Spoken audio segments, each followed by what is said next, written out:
Yeah, sorry. No, you're Just making sure I was all good. If you're ready, I am. Okay, perfect. Okay, we may have some more people trickle in. So this is session 4. We're really happy to have Ben Crockett from Berkshire Agricultural Ventures, which is one of our major sponsors, and we're thrilled to have them here. And he joined the team this spring to lead the Climate Smart Agriculture Program. So he has lots to say about that, I'm sure. And today he's going to talk about climate change in the Berkshire Foodshed and give us some points and some ideas about what that is and what that means. Perfect. Okay, thanks.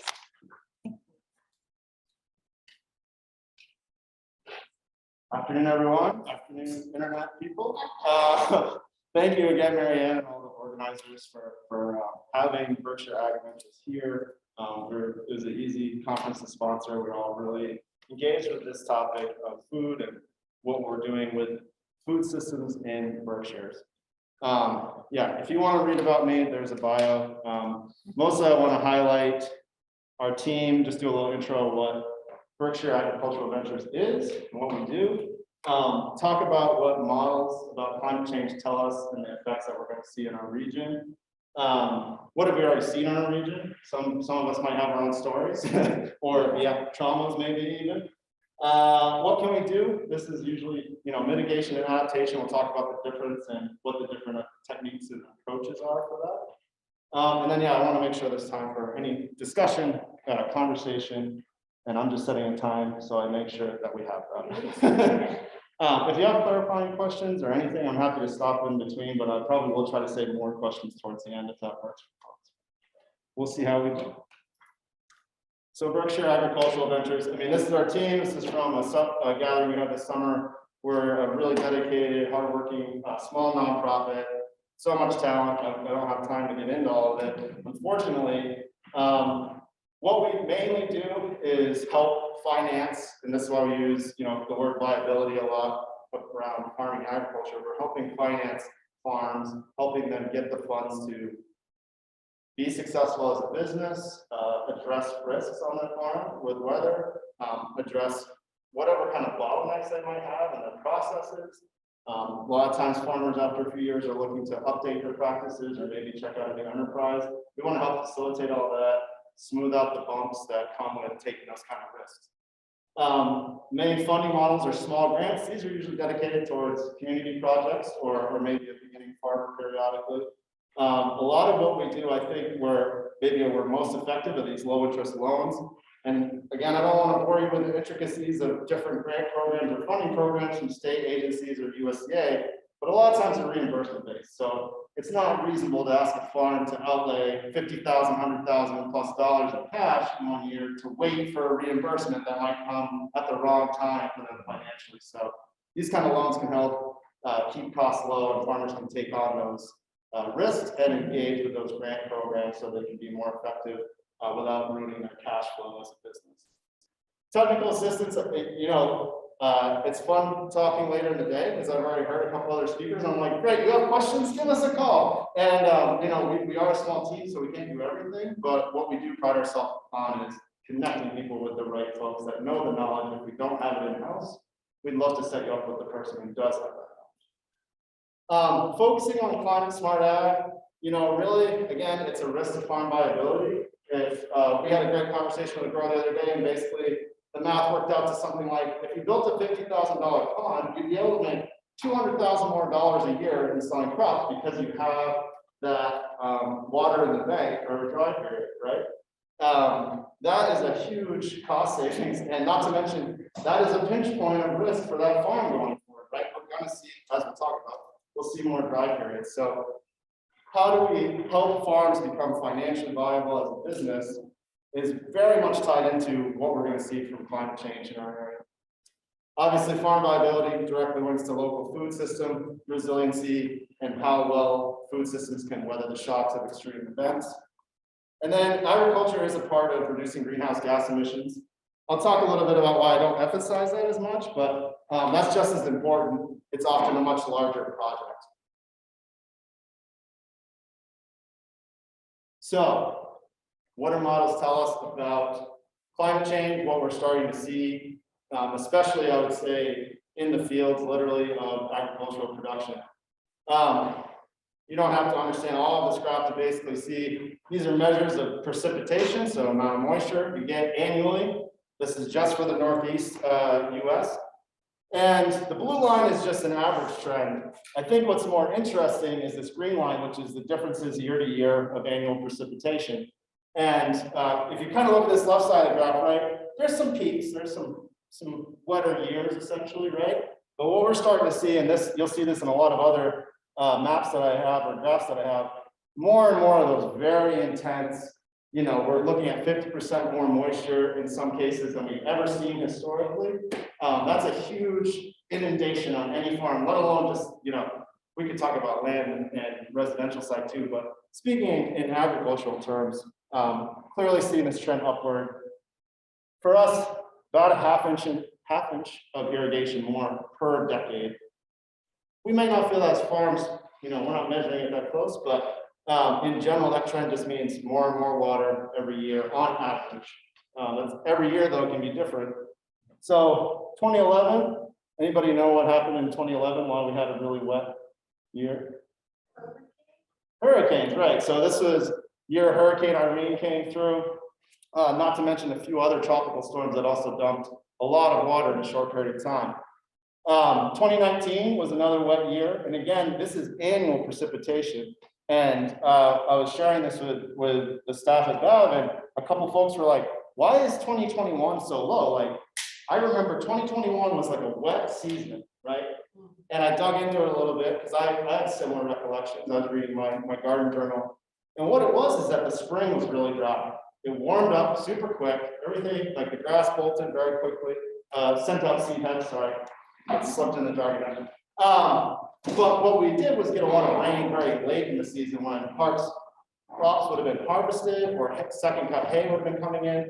So one of the things I think was the biggest indicator of this was a poor quality hay that a lot of farmers reported last year, or issues with their livestock production, where feed quality wasn't as high because you're getting these late season rains that degrades the quality of feed. So it's not always how much, but also the timing of it.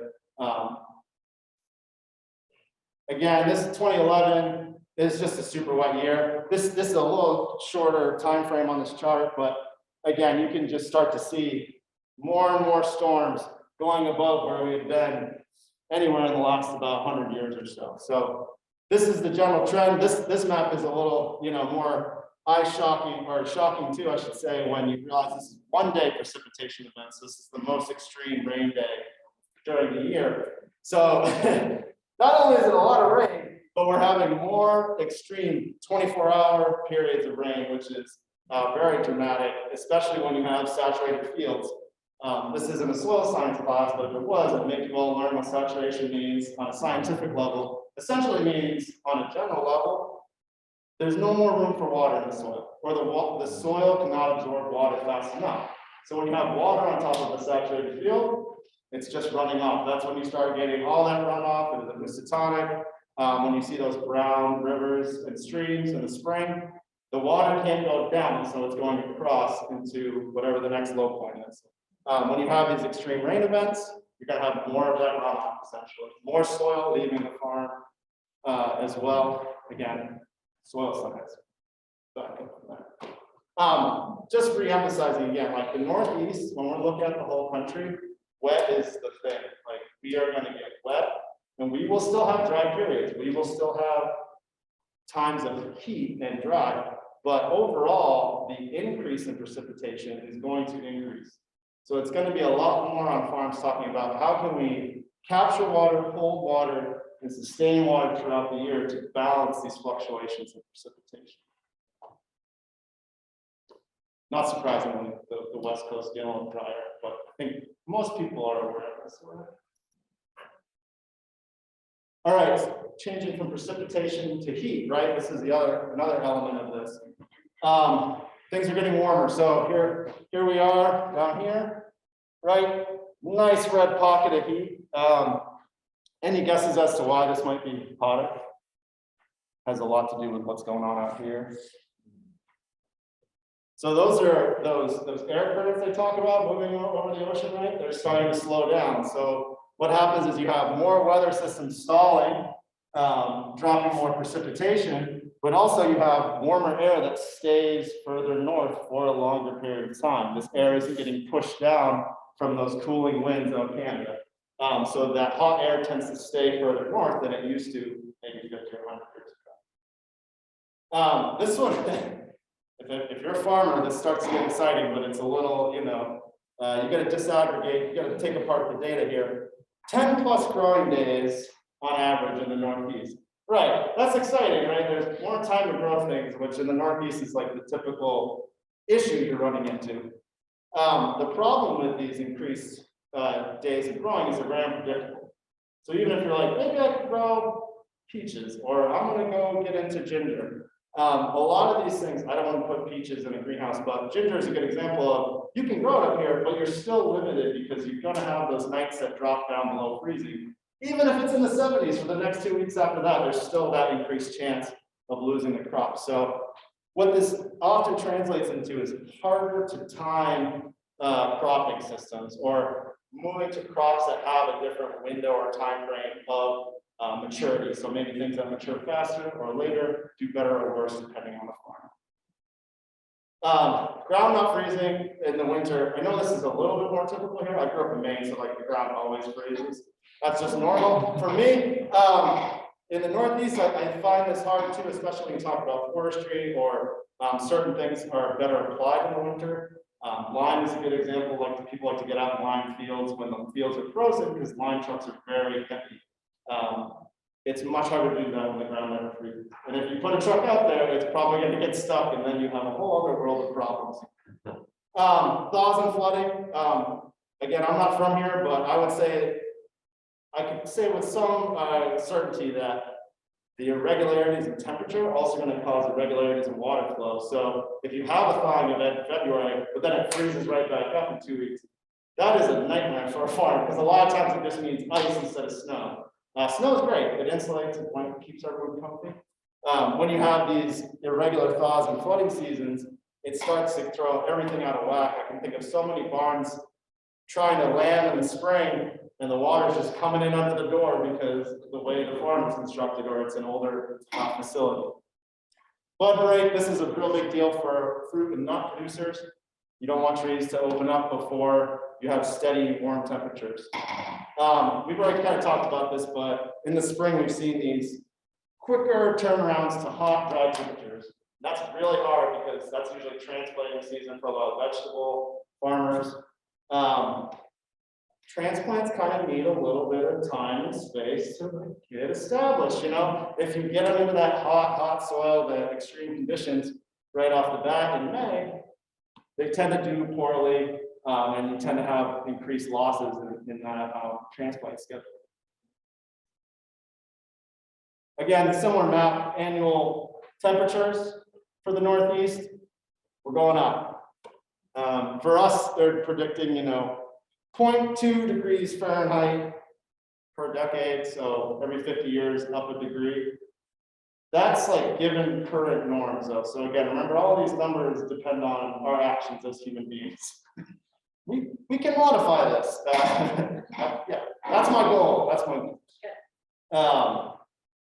Too much rain. I farmed in Vermont for a number of years, and I was in Vermont when Tropical Storm Irene came through, and it really is probably what set me on focusing on more of this, anything related to weather and climate. I drove right past this. This is Karen Ryan of Evening Sun Farm. They're in Cuttingsville, which is not too far from here in reality. And people are like, I can get through a rainstorm, I can get through a windstorm on my farm. I was like, great. Can you get through a flood that takes all the boulders off the hillside and covers your field with boulders?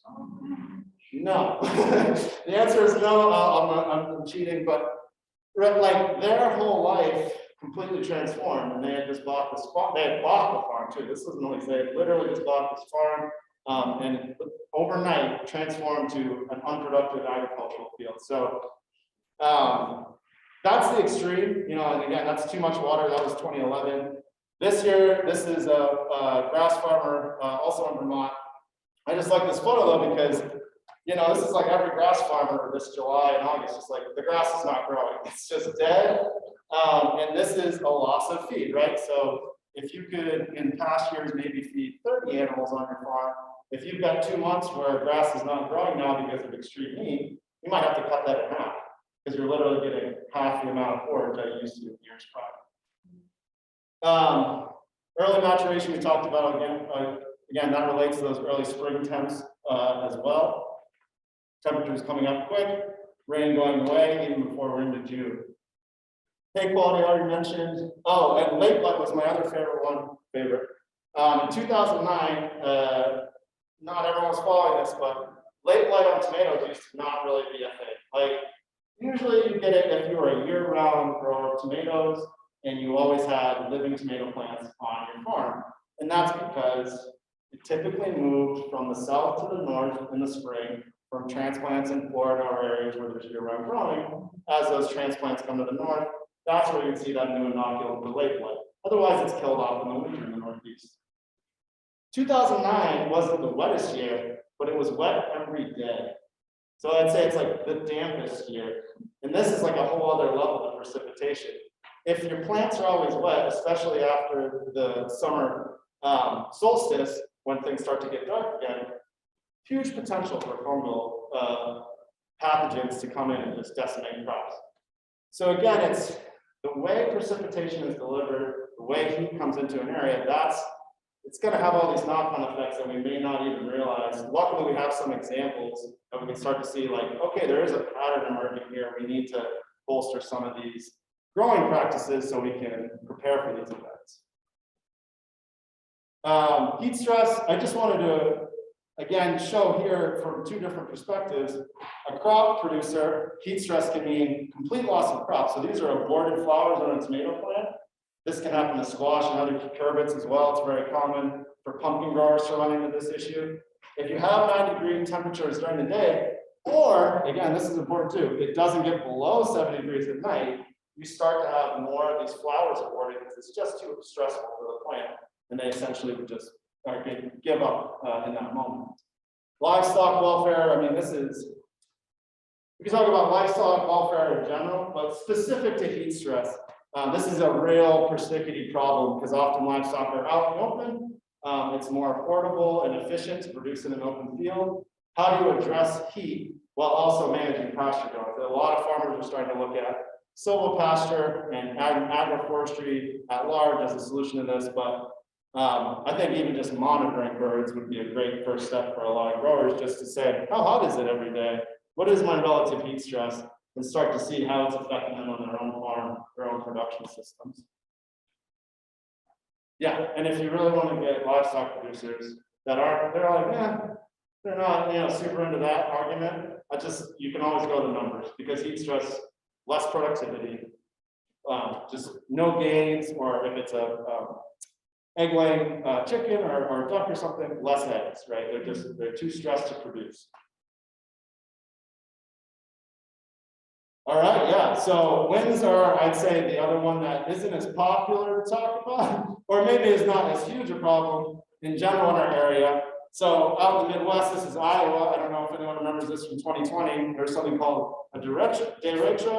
100-mile-an-hour winds. It's like an 800-mile swath of it's the Midwest, just flat. And it was the worst time of year. Corn's already grown, it's near maturation. You're not going to replant this. And a lot of this corn is also intended to be harvested by machine. A machine can't harvest this now, right? It's all been blown over. So even things like wind can just screw up your crop, your harvest. I think more dramatically and very close to home, right? This is a project that I worked on right when I started at Windy Ridge Farm. This March, they had severe winds right in the Berkshire. So when I looked it up, it said the max wind gusts were like 60, 65 miles an hour. And so this is, there was cleanup around town. This is from the Berkshire Eagle, right? This is in Stockbridge. But for farmers, especially with these large kind of low tech in a sense of construction infrastructure, 60 miles an hour, your infrastructure is gone, right? It's blown down, or these tubes, they're all metal tubes. If they're bent or out of place, you can't just easily put them back together. So this is a huge investment of time on the farm to fix it, but also now they have to find emergency funding if you have that setback on the farm.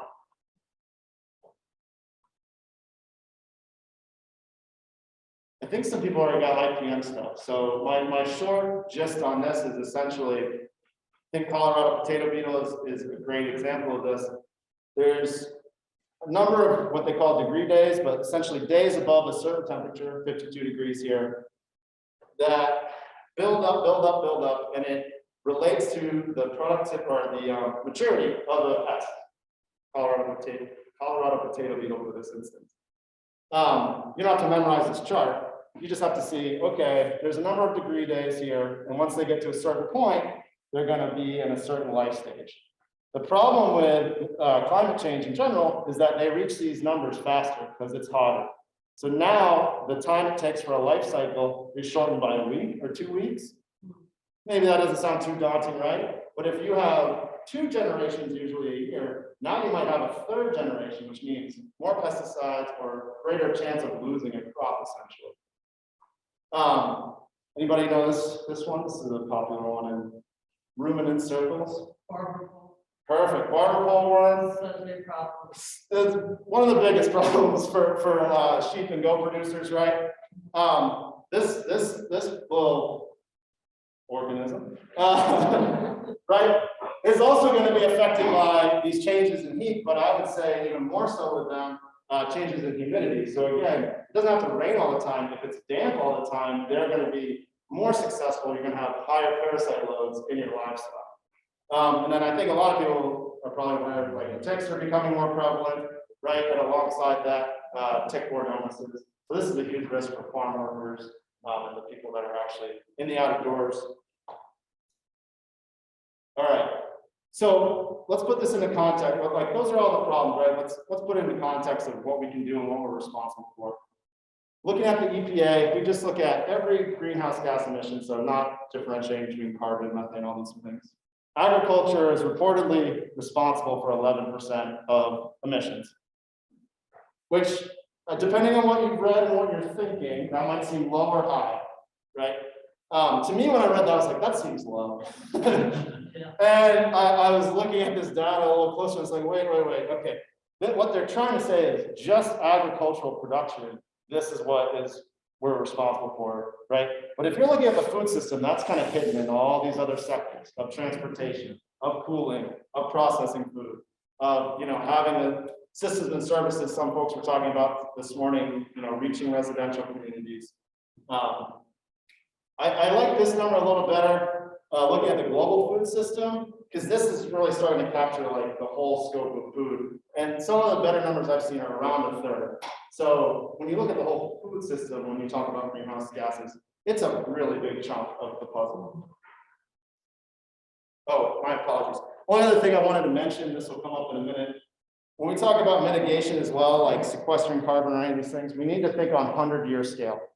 Not like, do we get through it for 5 years with good soil practices? Like, how do those soil practices last for 100+ years? Because otherwise, that carbon can just come right back out of the ground. Those emissions can come right back out of the ground. So let's break apart the emissions. Carbon emissions, it's not necessarily any activity that's specific to ag, but we participate in it as an ag and food production group, So we've got equipment, we're running natural gas, we're running tractors to do things on the farm or to process food. Just like everything else in our economy, transportation and industry-wise, those are our carbon emitters.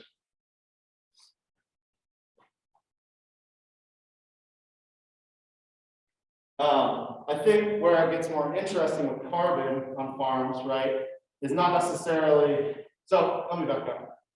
If those things aren't ag specific, great, let's adapt the same way we're adapting transportation, we're adapting industry, right? Electrification, reduce our dependence on fossil fuels.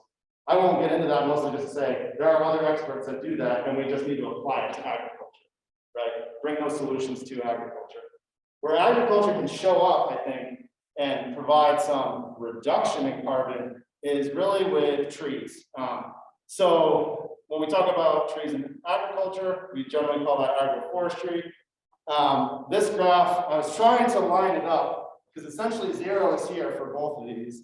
One, this is agriculture's emissions, greenhouse, this is just general greenhouse gas emissions. This is forestry and other land use greenhouse gas emissions. Zero is here, right? So forestry and all these other land uses are a sink. They're pulling carbon out, whereas our agricultural activities are putting carbon out. So the things I was just talking about, soil practices, etc. So one of the solutions for reducing our carbon load and also reducing the carbon load on the planet, having more trees, having more perennial cropping systems. These have been shown to reduce carbon. There are limitations. I would say the other benefit, though, given those limitations, are that we can plant delicious and useful trees that have multiple benefits in their integration into our landscapes. But yeah, you can't. My biggest bugaboo with agroforestry is that you have to have land tenureship. That is, at that 100-year scale. Like you can't. It's great if you plant a tree and you're there for 20 years. I'm not saying don't do that, but if we're talking about carbon reduction, like really making a long-term change, you need to have land that is in those is managing those trees, holding those trees for many generations, not just what we're looking at right now. So this is, I think, carbon, it's there. I actually think this is the biggest thing we need to focus on as agricultural and food folks, which is our contribution to the amount of nitrous oxide.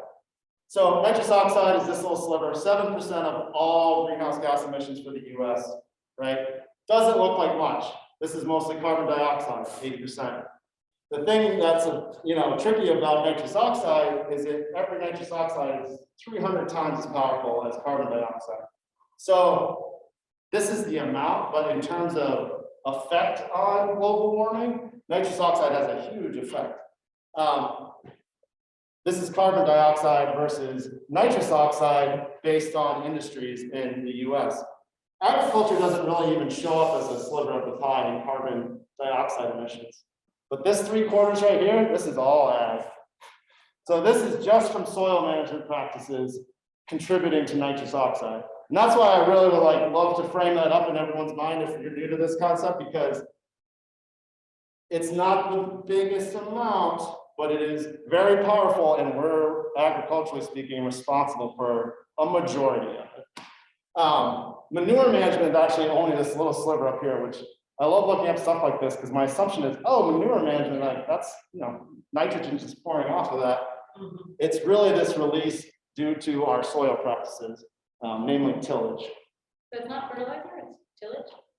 Tillage, yeah. So it's about when you're tilling the soil, you're activating different microbes that are going to digest organic materials and increase that release of nitrous oxide to the atmosphere. So yeah, this is like a simplified diagram of that, right? But essentially, if we're not managing nitrogen well, it's going to escape back in the atmosphere. Nitrogen is very volatile; it moves through nature very quickly. When we till up, we basically are activating these bacteria that are going to start to break down organic material and can release the nitrous oxide. Fertilizers do play a part, but again, it's more about how we use it. And then the other part, I would say, just the production of them. So producing urea is super energy intensive and has a huge footprint. And there's nitrous oxide in addition to that footprint to the production of that, because urea is so volatile and usually you only see it in very large operations. This is why I think some of the organic movement early on caught onto this is like, if you apply it and it runs off, or it's not integrated in the soil, or it's so volatile that plants can't use it as fast as it's applied, it's just going to escape back into the atmosphere. I think the simple way to think of this too is if you've ever been in like a chicken barn or a dairy barn, any kind of livestock area, and you have that ammonia smell, like make your eyes tear up a little bit. That's nitrogen escaping, right? It's not captured, it's moving into the atmosphere. The other thing that's interesting is this thing called the Birch effect. This started with research in Africa mostly by a European researcher, but they were looking at nitrogen release on very dry soils. And what happens is the soil's dry, get some moisture, and there would be this burst of nitrogen release. from that moisture being applied to its very dry soils. No one really looked at this in the Northeast because we tend to have pretty soggy soils. Now, if we've got 2 months of dry, now we have this huge wetting period, you're having even more nitrogen release because of that differences from dry to wet. And essentially what's happening is changes in microbiology that cause that nitrogen release. So yeah, how can we help this? Perennials, stop tilling the ground as much as possible, right? If we have more perennial crops, we don't have to till. They have other management hurdles, but that would help with this problem. Cover cropping, just making sure the soil is always occupied by roots, occupied by plants. Soil testing. How do I say this? If you don't know what's there, you don't know what you're applying, how do you know how much is coming or going off the farm, right? So if you're trying to manage nitrogen on your farm, you need to have an idea of how much nitrogen is already there, how much nitrogen does your crop need, and then also what stages of growth does your crop actually need that fertilizer. If you understand those things, soil tests are going to help you with that. You're better using nitrogen and you're less likely to lose nitrogen to the atmosphere or through runoff. Tillage practices, I think, is really interesting. Everyone's on no-till, I'm like totally for it. I think what's interesting about it is it's not conclusive yet, the effects of no-till and nitrous oxide. There's a really good study that just came out from Penn State literally like last week, and people are studying it right now. They're trying to understand like what is the release. So there's so many other reasons to do no-till, but just for nitrous oxide, I would say it's not conclusive of the effects that no-till can have on that.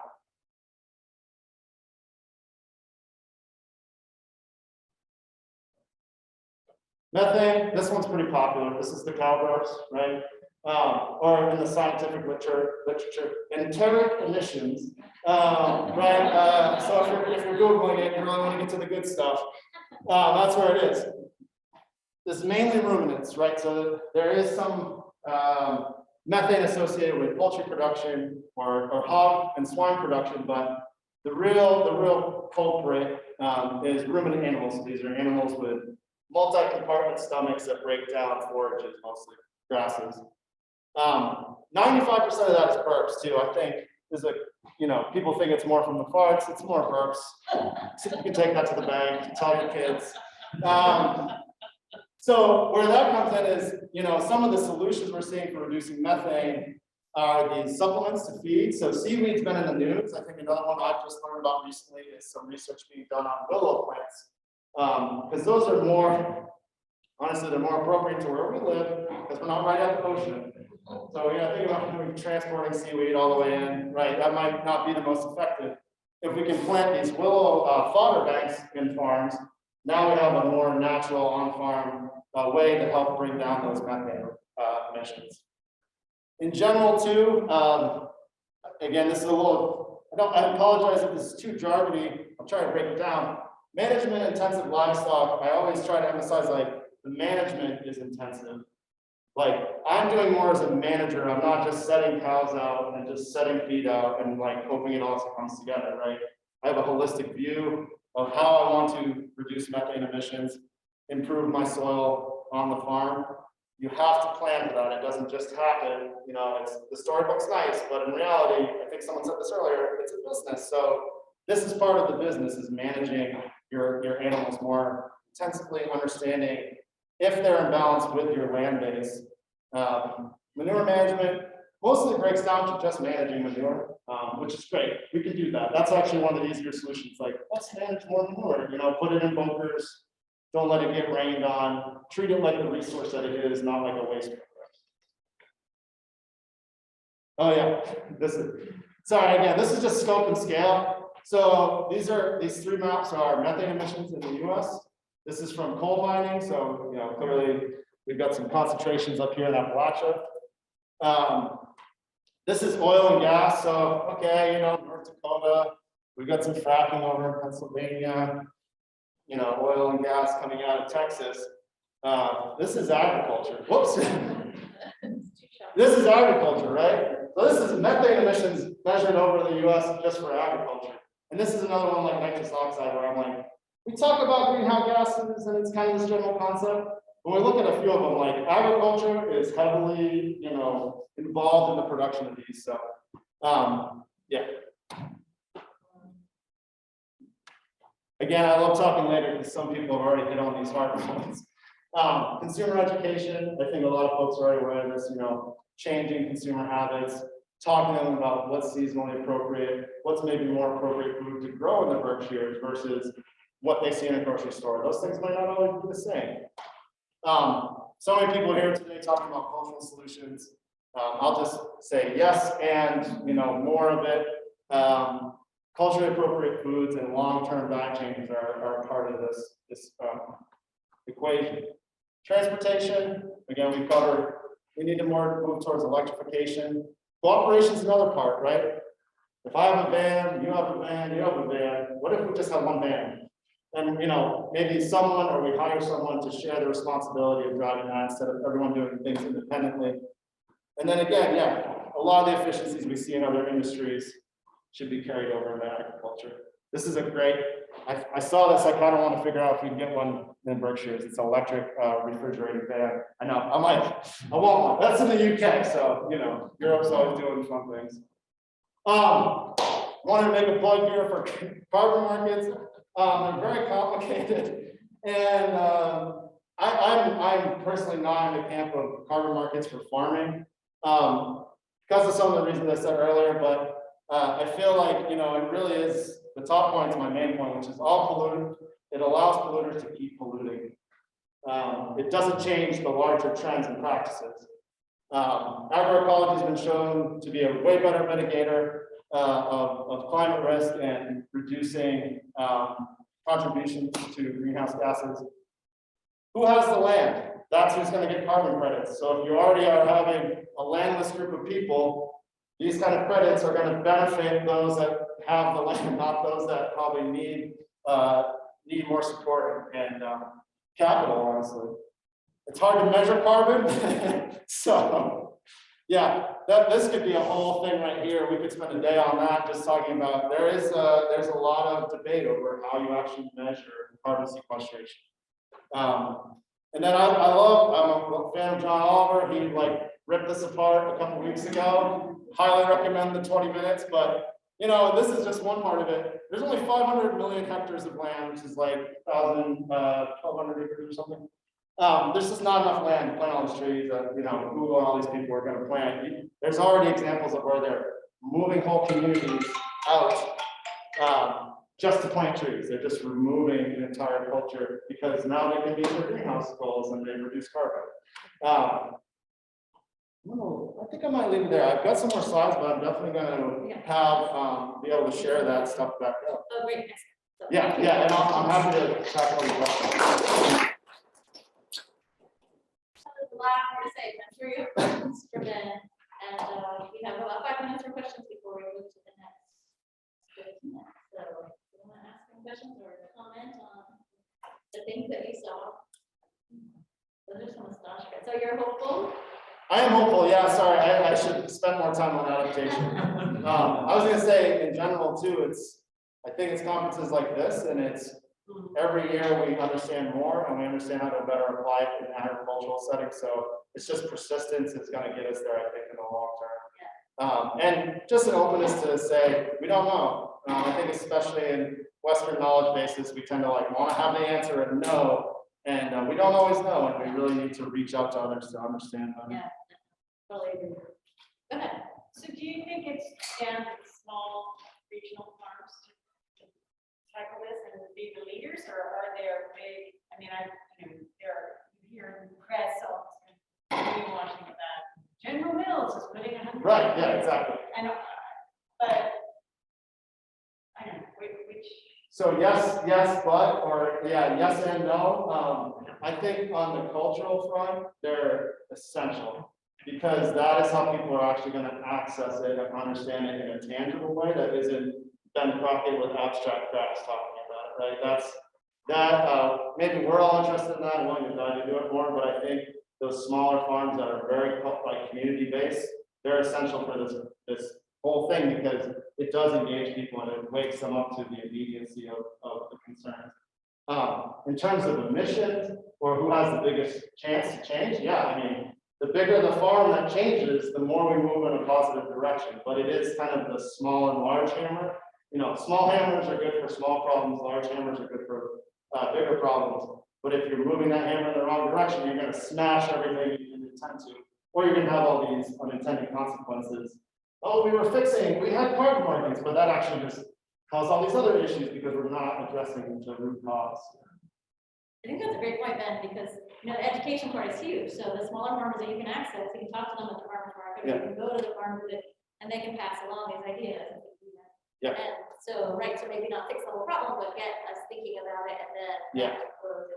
I was gonna say, it's gonna be an everyone thing. At lunch, we we're just talking about when I can find organic produce at the gas station, I know we're getting there. You know, when I can get like a local apple at the herb, we're Yeah. really close to success. Yeah, yeah. Okay, so a question back there. Oh, yeah.